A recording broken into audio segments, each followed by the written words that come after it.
going on, everybody? You already know who it is. It is your boy, TheDryerNewt here, and today we have a really interesting discussion to talk about when it comes to mouse and keyboard versus controller.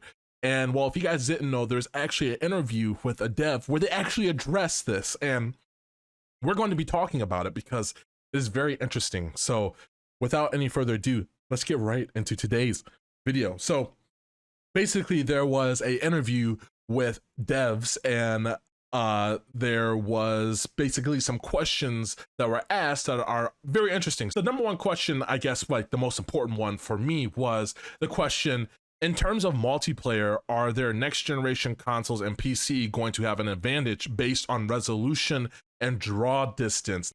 And Kelly responds, and he pretty much, which is a dev, which says, I wouldn't say there's going to be an advantage. I'd say there are going to be some graphical and there are going to be some fidelity change that's inherent to the machine. Basically, what he's saying is that everybody, you're going to be able to see enemies, but it's just on PC and next-gen consoles, it's going to look better.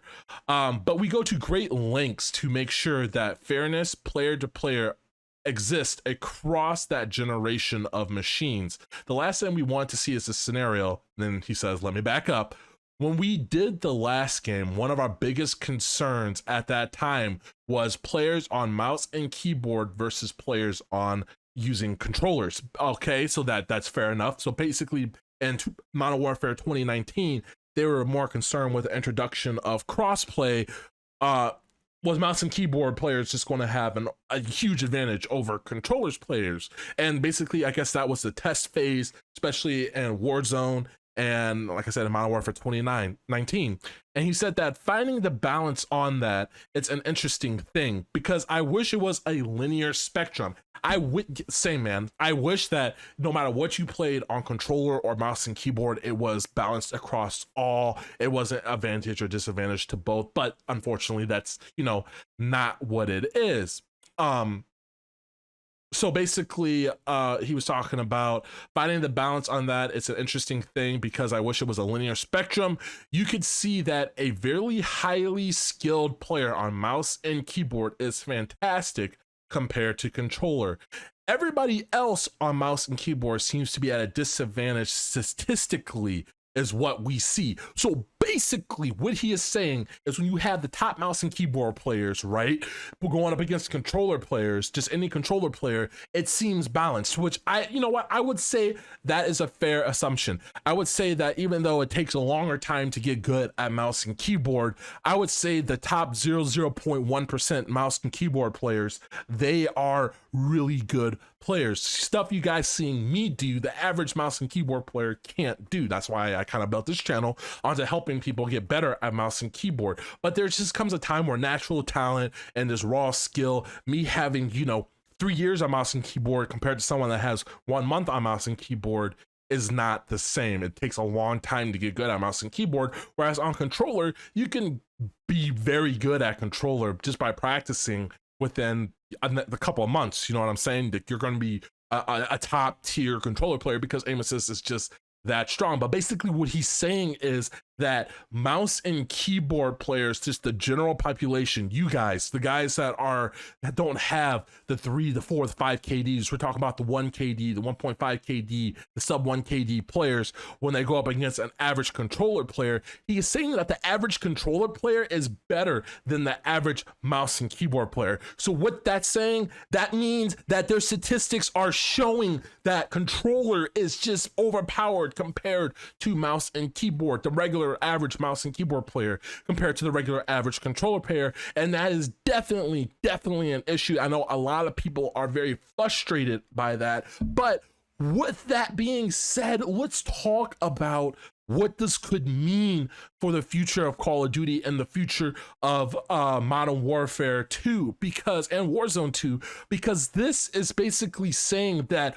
Modern Warfare 2019 and Warzone pretty much was just a trial period, that we might not see these fixes coming into, Vanguard or into Warzone right now, but it may be different in Warzone 2.0 or in Modern Warfare 2 2022, the next Call of Duty coming up.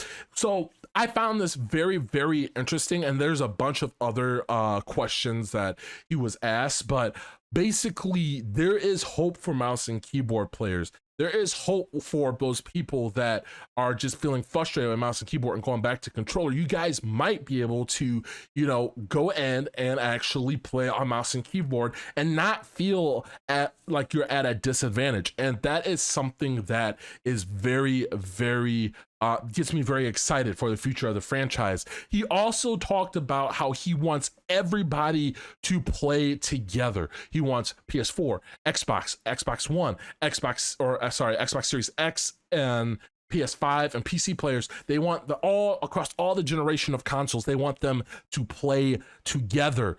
And with that being said, in order for everybody to play together and, you know, for everybody to have fun together, they seem to they want to have it to where it's balanced across all platforms, so you don't feel like you're at a disadvantage. And that could potentially mean a controller aim assist nerf coming into the next Call of Duty.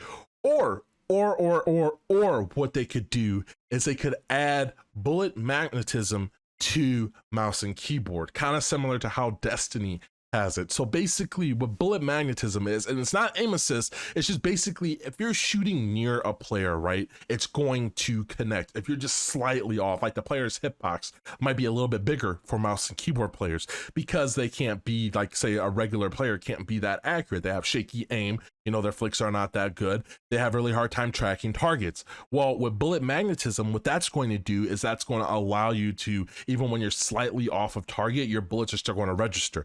Kind of like how the same thing is when it is for aim assist on controller. You could be slightly off the person, even in kill cams. I know everybody has witnesses. Even in kill cams, you could be slightly off a person, but your bullets still hit that person. Or say like you're fighting somebody, and I notice this when I'm on controller, I'm slightly off that person, but my bullets are still hitting. And that's like the power of aim assist, because it follows the hitbox. It doesn't follow like the player character model, right? So that is something that is very interesting. I am super excited for it. Let me know down in the comment section what you guys think about this article and about this video. I'm really curious to hear your guys' opinions. Also, if you enjoy the video and you want to see more style of videos like this, leave a like, let me know. More aiming tips and tricks coming soon, guys, and an announcement coming here soon. I am officially partnered with Aim Gods, and some exciting stuff is in the works. So guys, I'm gonna remember, stay blessed and stay humble. It could be a good year for FPS shooters, man. It could be a good year for us mouse and keyboard players.